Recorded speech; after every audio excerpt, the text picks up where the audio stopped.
The banquet hall at Jefferson County, VFW Post 4417, was warm with the particular warmth of a room that has been breathing collective emotion for 2 hours. Carnation centerpieces, American flags on every table, the projector above the stage cycling through photographs of me at basic training, me at my roommate's wedding, me holding a street dog outside an FOB gate in Kandahar, both of us squinting into the same sun.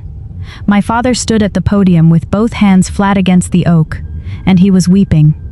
Not the sudden, unguarded weeping of a man ambushed by grief. The measured weeping of a man who has wept in public enough times to know how to do it well, how to let the shoulders move without losing control of the voice, how to pause at exactly the right moment so the room fills in the silence with its own emotion. In various forms, for 7 months. He had refined it across VFW halls and church fellowship rooms, and a high school gymnasium in March. He had found the right words, the right pauses, the right way to say her name, so that a room full of people who had never met her felt the loss as their own. He was very good at it. On his left lapel, catching the stage light, was a small gold star pin, the kind issued by the Department of Defense to the families of confirmed killed-in-action service members. He wore it to every event. It was the credential that opened doors. A banner above the stage read, "Gold Star Families Memorial Dinner, honoring those who gave all." I had not given all. I was standing at the back of the room, near the fire exit, still in my dress blues, and I was watching him perform my death. 47 people in that room were crying. Not for me. They did not know me. They were crying for the story he had made of me. The daughter, the soldier, the fallen hero. A story polished and presented over 7 months, until it fit exactly the shape of what people in this room needed grief to look like. I stood there and breathed. 4 in, 4 hold, 4 out. My father looked up from the podium. He found me in less than a second. The way a performer finds a disruption in the audience, instantly, with a calculation behind the eyes that has nothing to do with grief and everything to do with the management of a scene. His voice stopped mid-sentence. The room felt the silence. 47 heads turned. I had not come here tonight to speak. I had come here tonight to be present. To exist in this room, in this body, in this dress uniform with these ribbons on my chest, in front of the exact audience he had built his performance for. That was all. That was enough. I was running a medical assessment on a local civilian 30 meters north of the vehicle column when the ground became the sky. The shockwave hit before the sound arrived. Then nothing. Then a ditch, warm gravel, the wrong angle on my left leg, blood in my left ear. I applied my own tourniquet before I lost consciousness, because that is what we are trained to do. The mission does not stop when you are the casualty. You keep working until you cannot. That was the last thing I remembered for 11 days. I woke up at Landstuhl Regional Medical Center in Germany on October 25, 2021, at 06:12 hours. The ceiling was white. Tubes in both arms. A nurse I did not know was checking a monitor to my left. When she saw my eyes open, she pressed a button and said, "She's back," to a room that was empty except for her. No family. When a service member wakes up in a military hospital after a critical injury, the expectation, built into the notification system, structure into the casualty assistance protocols, is that someone who loves them is in the room, a face, a hand, someone who can confirm that the world outside still has a place in it for you. The military understands, in its institutional way, that recovery has 2 components, the physical repair and the presence of someone who makes the repair worth completing. The corner chair was empty. I found out later that the casualty assistance officer had offered to arrange transportation and accommodations for both my parents within 72 hours of my father being notified. My father had declined on their behalf. He said the distance was too much for my mother's health. He attended 7 VFW events between October and December. None required international travel. I asked the nurse where I was. She told me. I asked what had happened. She gave me the summary in the careful, compressed language of someone who has delivered this before. IED strike. Forward surgical team. Stabilized. Landstuhl. 11 days unconscious from traumatic brain injury and surgical anesthesia. I asked if my family had been notified. She paused. The kind of pause that carries information. She said she would check on that for me. She left the room. I stared at the ceiling for 3 minutes. Found a tactical breathing by instinct. 4 in. 4 hold. 4 out. Tried to catalog what I still had. Both arms. Left leg in external fixation. A wound at my left collarbone. Partial hearing in the left ear. Reduced vision in the left eye. I was alive. I did not know yet what had been built in my absence. I did not know yet that while I lay here counting what remained, someone else was profiting from what he had decided was already gone. My unit call sign was Ghost. Sergeant Alvarez had assigned it in my 3rd rotation, on account of the way I moved through forward treatment positions without generating noise the enemy could track. For 11 days in October 2021, while the unit listed me as MIA and then KIA, the name had taken on a different meaning. My father had spent 7 months building a career on that particular interpretation of it. Warrant Officer Danny Flores walked in 4 hours after I woke up. She had been 4 rooms down with a fractured orbital socket and a concussion from the same blast. They had kept us separated because they did not know if I would make it, and they did not want a conscious soldier processing grief next to a critical patient. She sat next to my bed and looked at my face for a long time without speaking. Then she said, "You look terrible." "Thank you," I said. She told me about the unit. Alvarez, broken ribs, 3 weeks. Chen, minor lacerations, already back at the FOB. Everyone else outside the primary blast radius. We sat with that for a while. Then Danny picked up her phone. Set it on the tray table. Screen up. My father's Facebook page. The post was dated October 23rd, 2 days before I woke up. A photograph of my parents in the living room, standing in front of my framed army portrait. My mother held a folded flag. My father stood with one hand pressed over his heart. On his lapel, catching the light of the camera flash, was a small gold star pin. He had requested it on October 24th, 2021, 2 days before the casualty assistance officer stood on their porch and told him I was alive. The caption read, "Our hero, our daughter, Sergeant First Class Nora Callahan. We are humbled by the outpouring of love from this community. She gave everything. We will carry her forward."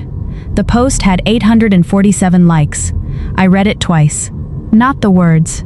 I read his face in the photograph. The way he was standing. The composed devastation of a man who had found the right posture for this moment and was holding it for the camera.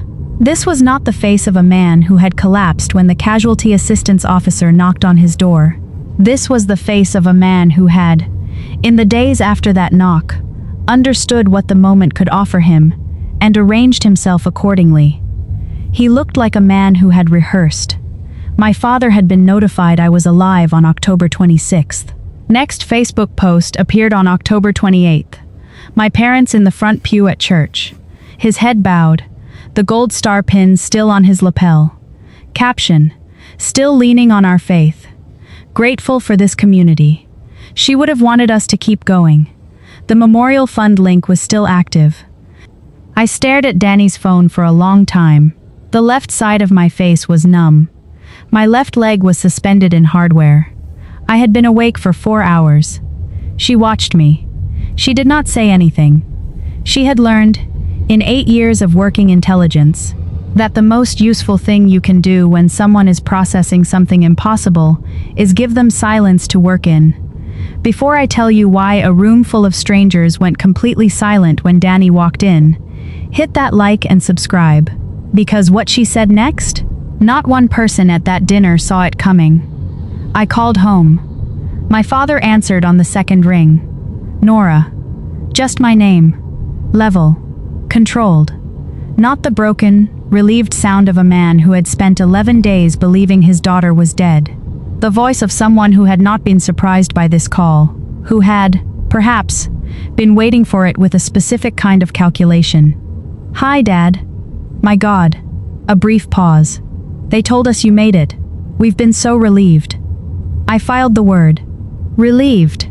I let it sit next to the October 28th Facebook post. How are you? He asked. 11 days in a coma.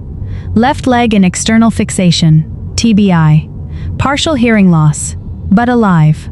Of course you're alive. You're a fighter. Always have been. He said it the way people say things they have said before. The phrase had texture, worn smooth from use. I had the sudden, specific understanding that he had said some version of this in public. That she was a fighter had been part of the speech. He was giving me the speech. There was a pause. And in that pause I heard something I had not expected. Not discomfort, not guilt. The particular silence of a man who does not want something to end. The Gold Star parent story had been working. It had given him access and authority, and the attention of rooms. He did not want me to come home and require him to stop telling it. We should talk when you're better, he said. Focus on recovering. We'll sort everything out when you're back. I said I would. I said goodbye. I set the phone face down on the tray table. Danny was in the doorway. She had heard enough. He's given 4 speeches about you, she said quietly. 3 at the VFW. 1 at a church benefit. He's gotten very good at it. He doesn't want me to come home, I said. Not a question. No, she said. I don't think he does. We sat with that for a long time. Outside, the German winter was gray and still. Inside, the cardiac monitor marked the seconds in its even, patient pulse, the same low rhythm it had held through 11 days of my silence while he found his voice. Over the following months, she brought information the way she brought coffee, regularly, without ceremony, laid out for me to assess. What the information showed was this. While I was silent, he had become loud. Before October 14th, 2021, my father had not been a remarkable presence in Jefferson County. A decent man, attended church, showed up to VFW dinners, served on a neighborhood watch committee. He sat in the back rows of community events. He was the kind of man who was liked but not sought out, respected but not listened to. After October 14th, he moved to the front. The Gold Star parent designation gave him access to rooms he had never been in. Veteran advocacy events, memorial ceremonies, community leadership panels. His grief was credentialed. It was the thing people looked to him to supply. The authentic, decorated sorrow of a father who had given his daughter to the country. People deferred to him the way people defer to suffering, and he had learned to carry that deference well. By December, he was giving keynote addresses. By February, he was on the VFW's Community Liaison Committee, a position that had been held for 11 years by a Vietnam veteran who quietly stepped aside because it felt wrong to compete with a Gold Star father. By March, a local high school had booked him to speak on Veterans Day, 9 months early, because they wanted to secure him before his schedule filled. He was photographed at each event. He posted the photographs. He captioned them with references to me. What I would have thought, what I would have wanted, what I had always believed. He spoke for me constantly and fluently, and with the confidence of someone who had never been corrected. Because I was in Germany and could not correct him. He described my childhood to strangers. He described my service. He described my motivations for enlisting, my values, my character, all the interior things a person carries that belong only to them, and he did it with such assurance that people took notes. A woman at one VFW event told Danny she had started volunteering at a veterans organization because of what she had heard about me from my father. She had never met me. She was responding to a character he had assembled from my parts. I asked Danny once what his voice sounded like in those rooms. Not what he said. I knew what he said. What the voice itself sounded like. She thought about it for a moment before answering, which meant she was choosing precision over speed. Like a voice that has been given more room than the room actually holds, she said. Like it expands to fill every corner without the person noticing it's filling corners. I knew what she meant. I had heard it on the phone. the worn, smooth quality of it. The phrase "she was a fighter" delivered with the ease of something repeated until it no longer required thought. I lay in the dark on those Germany nights, rain on the windows, and I could almost construct the sound of it, that voice, in a room I had never been in, speaking my name with a confidence he had never once used when I was actually standing in front of him. What Danny also found, buried in the fund platform records. The administrator account had originally been opened under my mother's email address. She had transferred it to my father's name 6 days later, the week the first donations came in. The death gratuity had been deposited to their joint account, but the withdrawal requests required both signatures. She had signed all 17. He stood at the podiums. She managed what he kept, what he spent, and what he said. The financial crime was there. The money mattered to the federal case. But the money was not the wound that kept me awake at 2 a.m. 7 months. Dozens of events. Hundreds of people who knew my name only through his voice, shaped by her strategy. And I was on a rehabilitation track in Germany at 6 a.m. in the gray winter, relearning how to make my left leg carry my weight. The physical therapist's name was Hauptmann Fischer, a German civilian contractor, 19 years in military rehabilitation.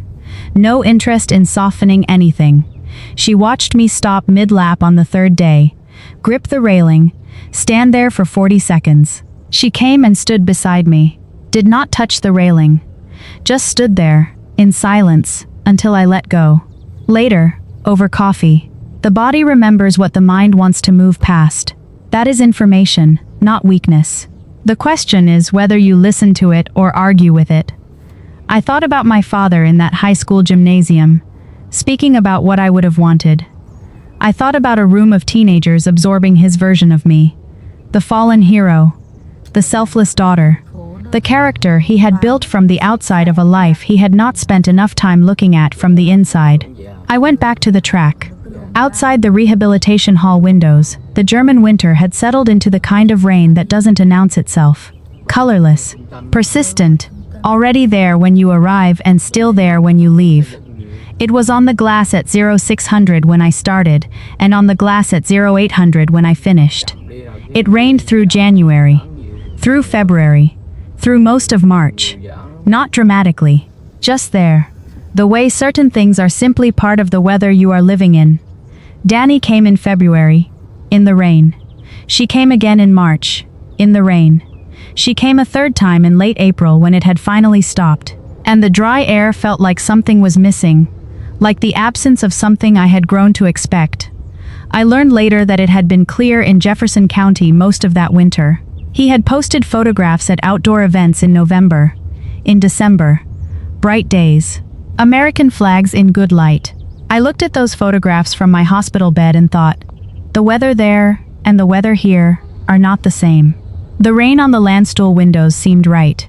Danny came to Landstuhl 4 times over 7 months. Each time she brought information and did not editorialize.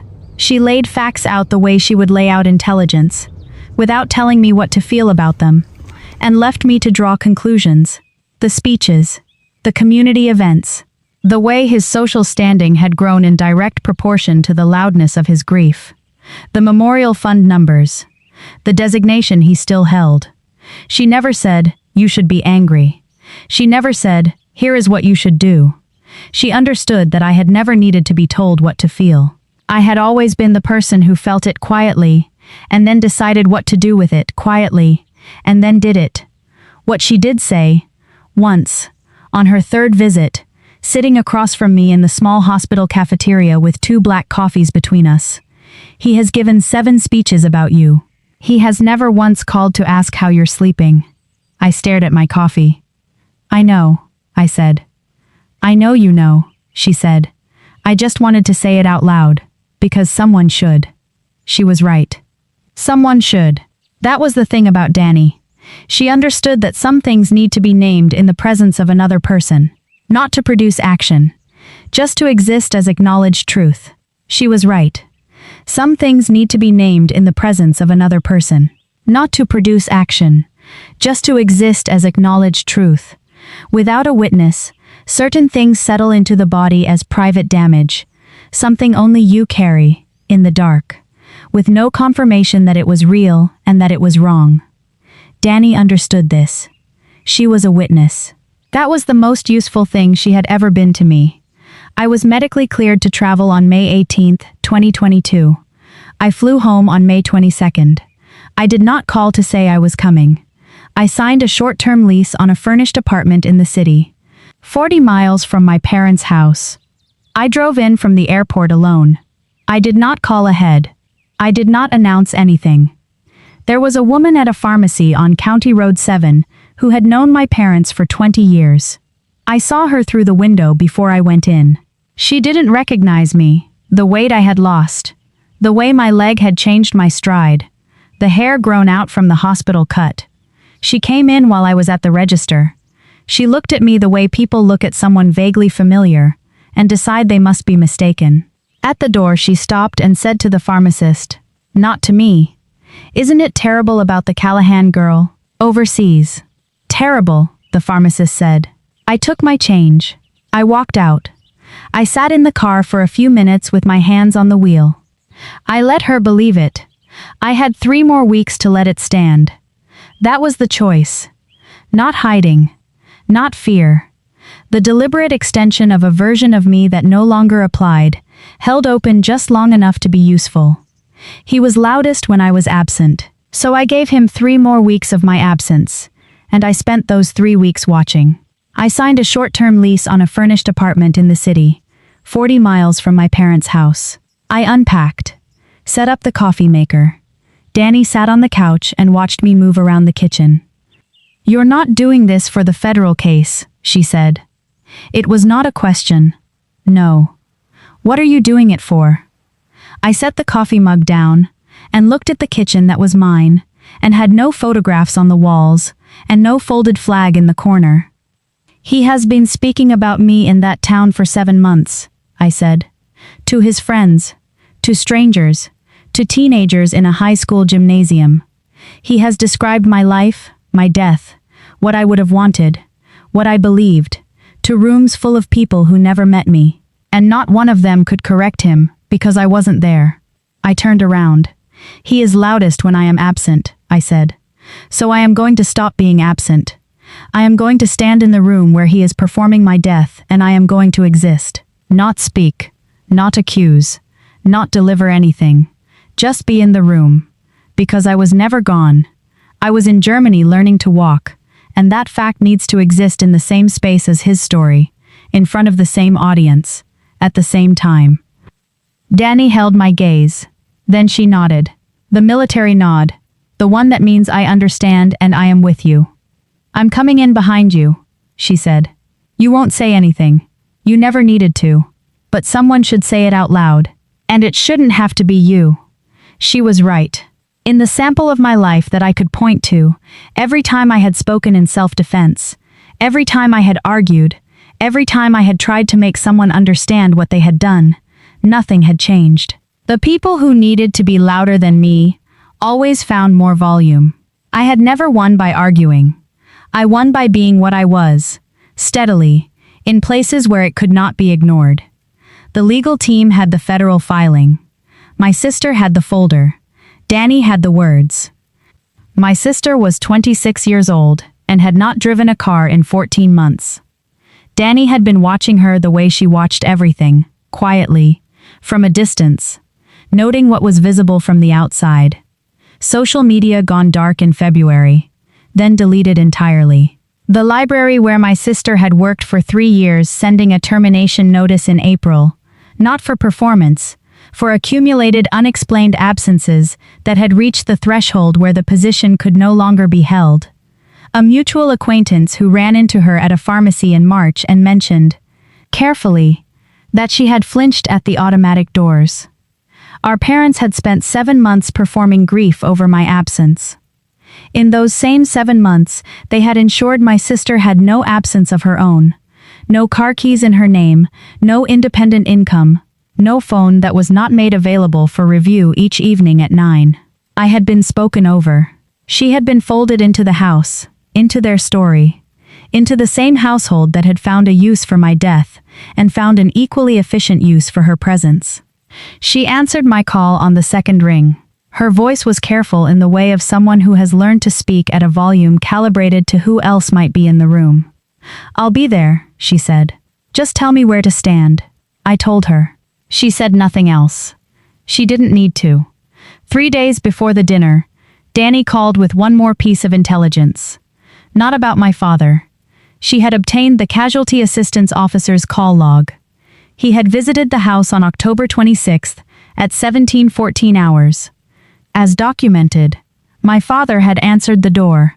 When the officer confirmed I was alive, my father had gone quiet. He had turned to my mother. My mother had looked at the officer for a long moment. Then she had said, "We'll need some time to process this. Thank you for coming." The officer had asked about the memorial fund. My father had started to speak. My mother had answered, specifically, clearly, with the particular fluency of someone who had already thought through what she was going to say. The fund administrator email address was hers. The withdrawal timing matched her schedule, not his. The speeches he gave were written in longhand in a notebook that Danny, through the federal discovery process, confirmed was my mother's handwriting. She had drafted every word he had ever said about me in public. He was the face, Danny said. She was the architecture. I held the phone for a moment without speaking. "You didn't know," she said. "No," I said. I hadn't known which one to watch. I had been watching the wrong one. That realization didn't change the plan. It sharpened it. I had something simpler. I pulled my dress blues from the garment bag. Every ribbon on the chest was a documented fact. The Purple Heart, the Army Commendation Medal, the Combat Medic Badge over the left breast pocket. Not arguments, records.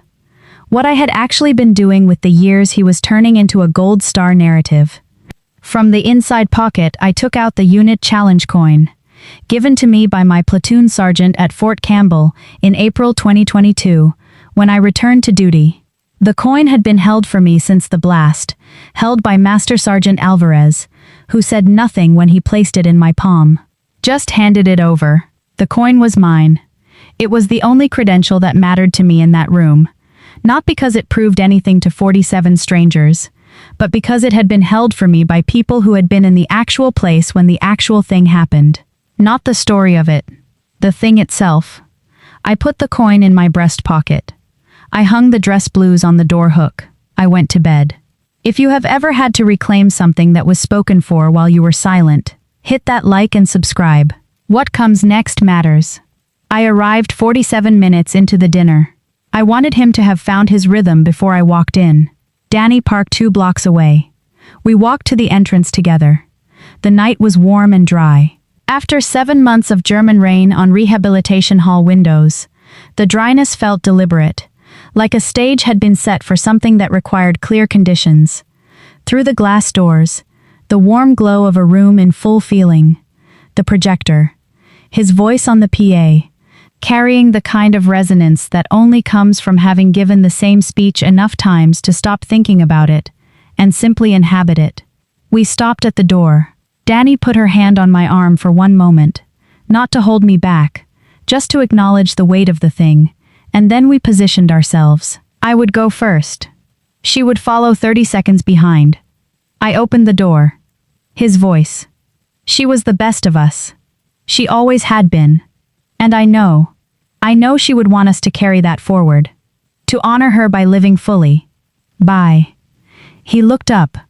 He found me the way a performer finds a disruption. Instantly.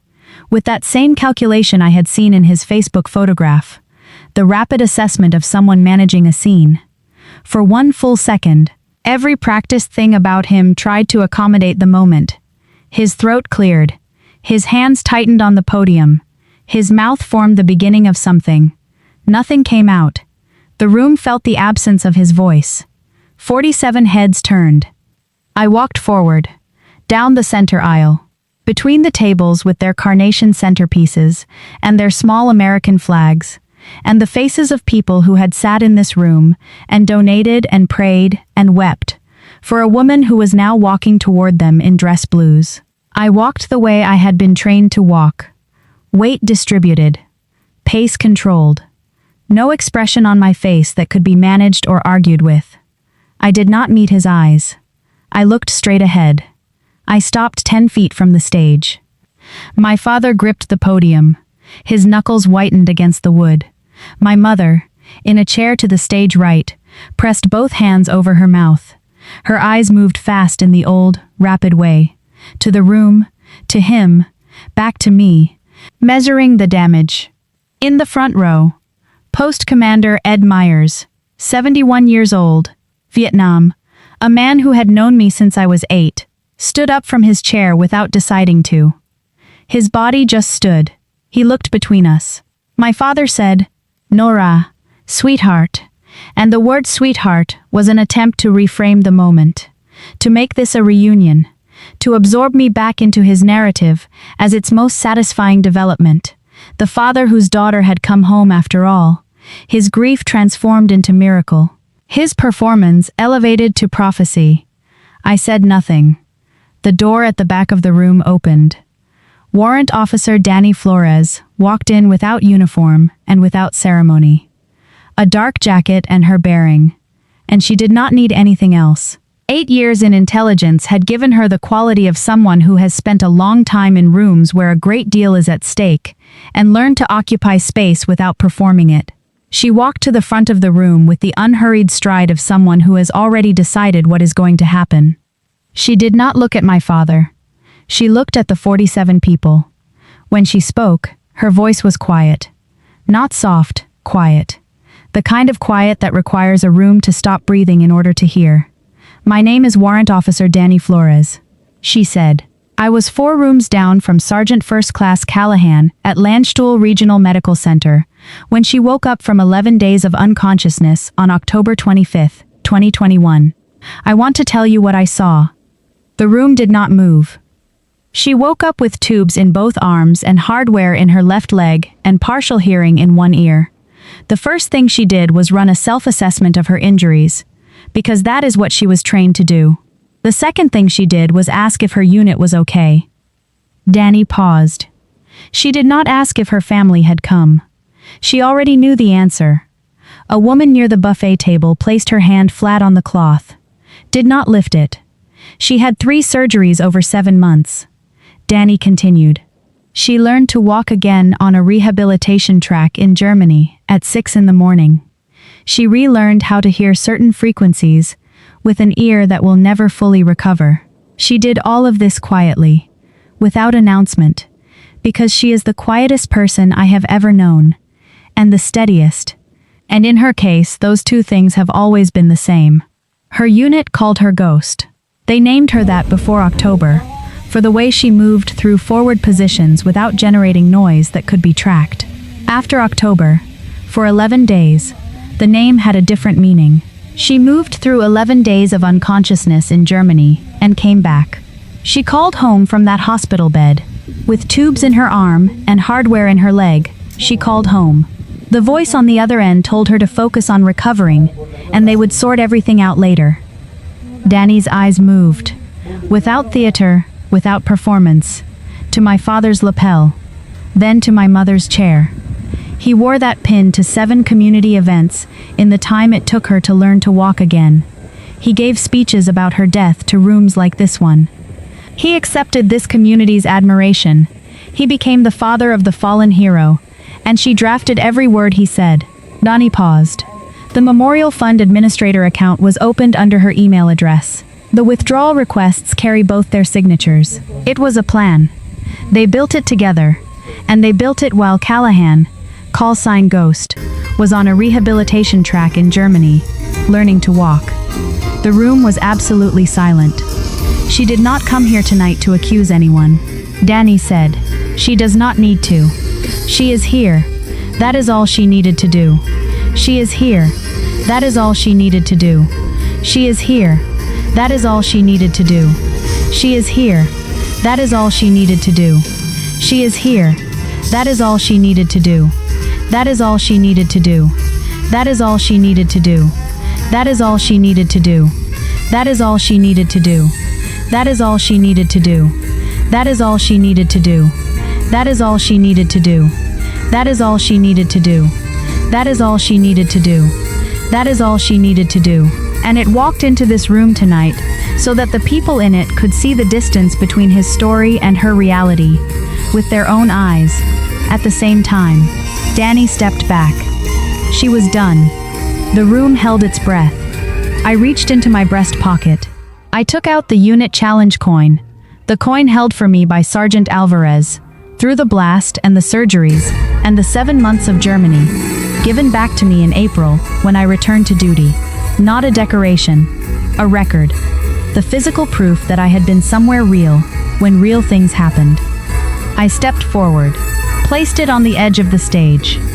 It rang out in the dead silence, bright and clean, the way a single clear sound carries in a room where everything else has stopped.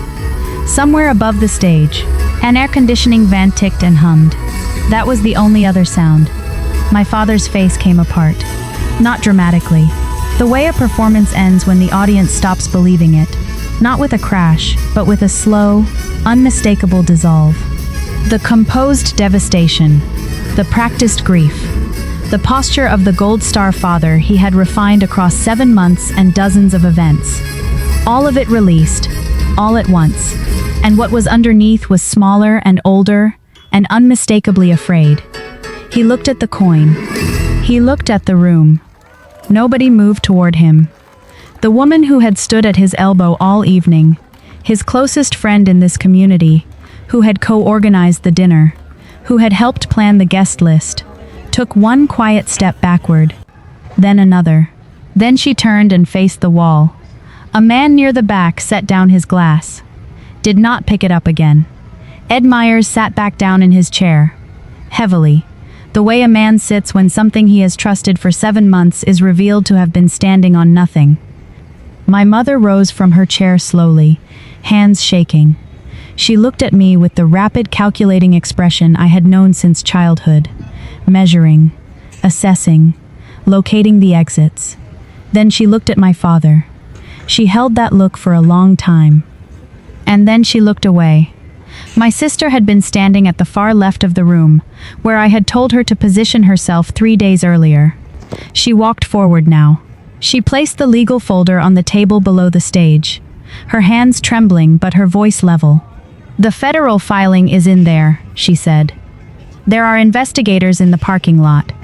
Her voice did not shake. That surprised me for exactly 1 second, and then it did not. She had been making her voice not shake in that house for years. The difference was that this time, she had chosen the words herself, not repeated them, not relayed them, chosen them from the particular stillness of someone who has decided. She stepped back. She looked at me. I gave her the nod, not celebratory, functional. "You did it. It is done." I turned and walked toward the door. Ed Myers was at the exit. He placed his hand briefly on my forearm. Just a moment, just enough, and said nothing. Neither did I. He gave me the old soldier nod. "I see it. I believe you. Go." I walked out into the parking lot. Danny was already there. "Done?" she said. "Done," I said. Behind us, through the walls, the silence continued. The kind of silence that fills a room when 47 people have simultaneously understood something and do not yet know what to do with the understanding. They would figure it out. People always do. The federal charges came in the weeks that followed. Fraudulent retention of the military death gratuity. Wire fraud in connection with the memorial fund. The legal process moved the way legal processes move, methodically and without drama. Restitution was ordered. Accounts were frozen. But what my father lost first, before the money, before the membership, before the designation, was the community.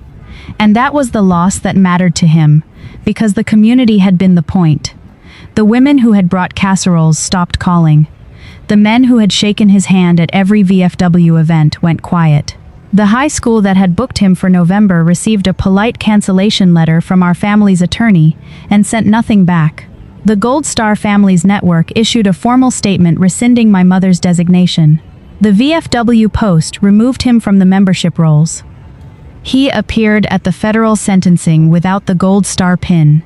The lapel of his suit was clean, but the fabric held a faint impression where the pin had rested for 7 months, the outline of something absent that had once been carried as a credential. His attorney had likely advised him to leave it at home, but I noticed it anyway, from the gallery.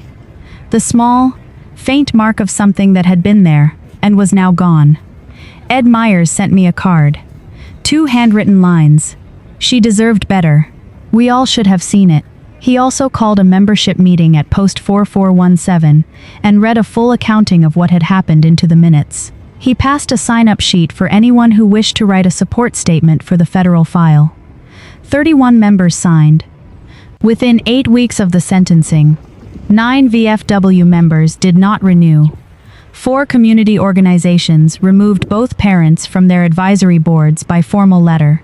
The high school never rescheduled. The Gold Star Families Network revoked both designations and issued a public correction.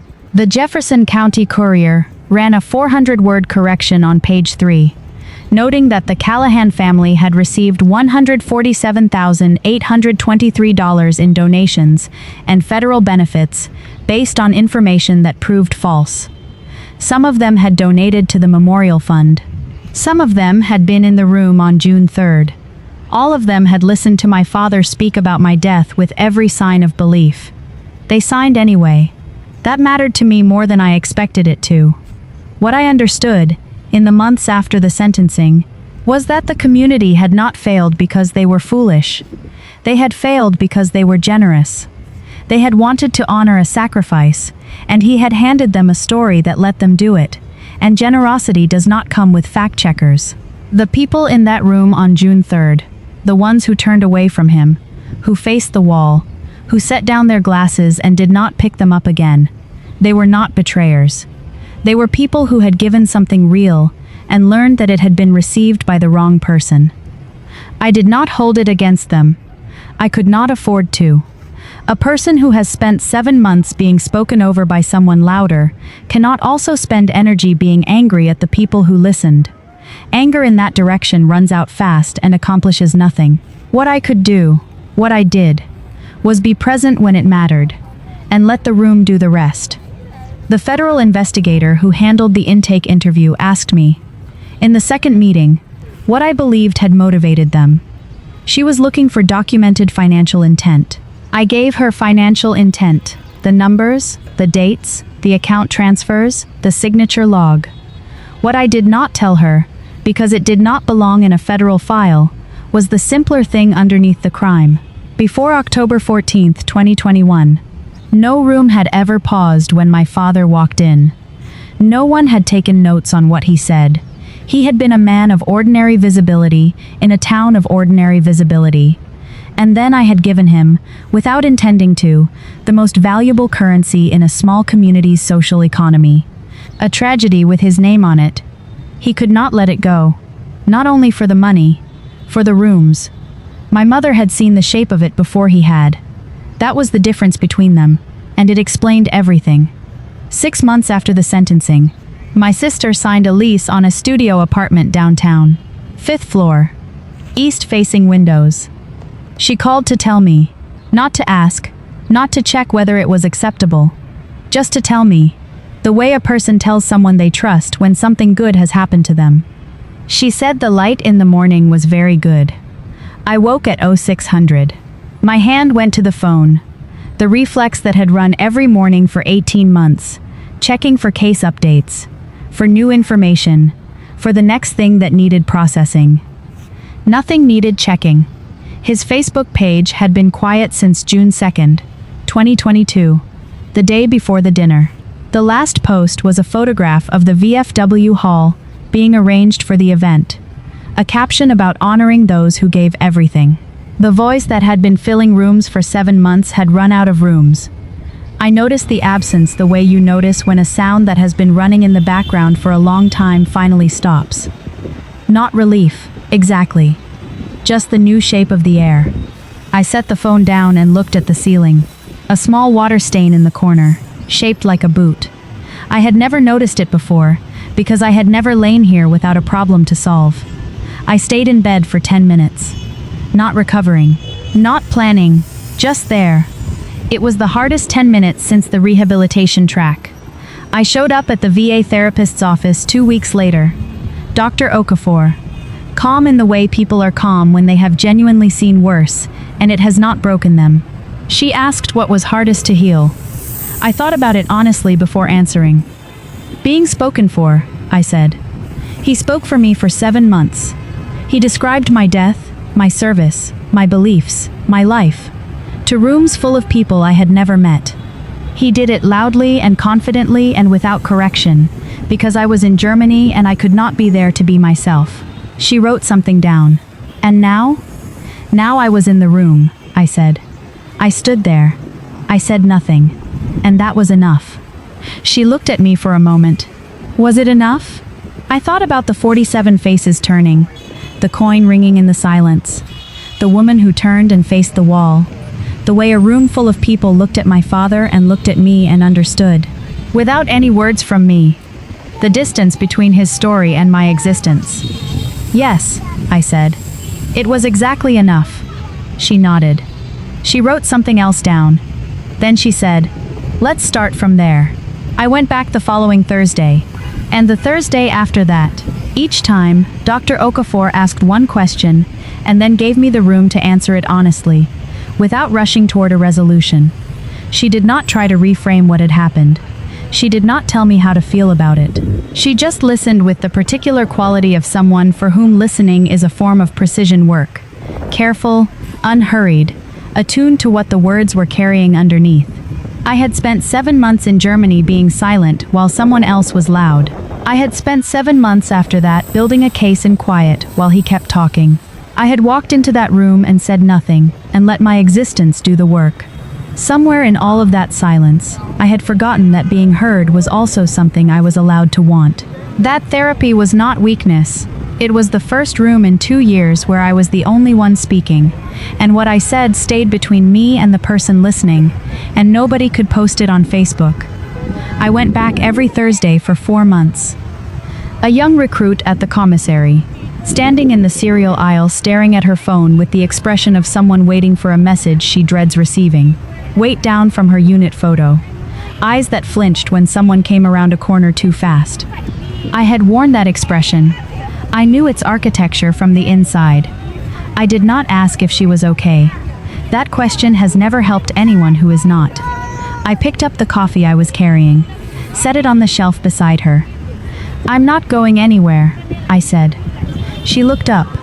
I did not explain. I just held the level, steady gaze I had been carrying for 8 years. The gaze that does not require the other person to do anything, that does not ask for a response. That simply says, I see you. I am here. You do not have to manage this alone. She did not look back at the phone. That was enough. It always is. I stood in front of the bathroom mirror without having specifically decided to. I had been washing my face, and I looked up, and there I was. The left ear catches certain frequencies wrong. The left leg carries me differently than before, but carries me. The TBI left a headache that arrives without schedule. The shrapnel gone from my shoulder left a mark that Danny says looks like a continent with unclear borders. I looked at all of it, did not look away. I called Danny that same morning. Not a case update, just a phone call. I made pasta, she said. From scratch. Real pasta. How was it? Good. I made an actually good thing. Tell me what you made, I said. She told me. I sat at the kitchen table in the morning that was gray and ordinary and entirely mine. And I listened, and I laughed once. The real kind. From the chest. At the part about the onions. I still think about that moment at the back of the room. The fire exit behind me. The warmth inside. And his voice carrying over the PA system. And 47 people with their faces turned toward the stage. None of them looking for anyone at the door. I remember thinking, I could leave. The performance would continue. He would finish the speech and accept the recognition, and walk out into the parking lot with his gold star pin catching the light. And the story would hold. I did not leave. My father had one weapon: loudness. 7 months of speeches and captions and pins and performances, in rooms full of people who wanted to believe him. He spoke for me constantly, fluently, without once asking whether I had anything to say. What I had was simpler. This body. Here. That was the whole of it. This body. In that room. Breathing. Standing. Alive and entirely unannounced. I walked in. I stood there. I said nothing. And the gap between his story and my existence, visible to 47 people at the same time, in the same room, simultaneously, was the only argument that had ever needed to be made. You cannot speak over someone who is standing in front of you. The most ungovernable thing in the world is someone who exists when they have been declared absent. I am Sergeant First Class Nora Callahan. Callsign Ghost. They held my memorial while I was still breathing. I have been alive since October 25th, 2021, and I came back to prove it. If this story left something with you, share it with someone who needed to hear it today. You know exactly who. Then hit that like and subscribe so you don't miss what comes next.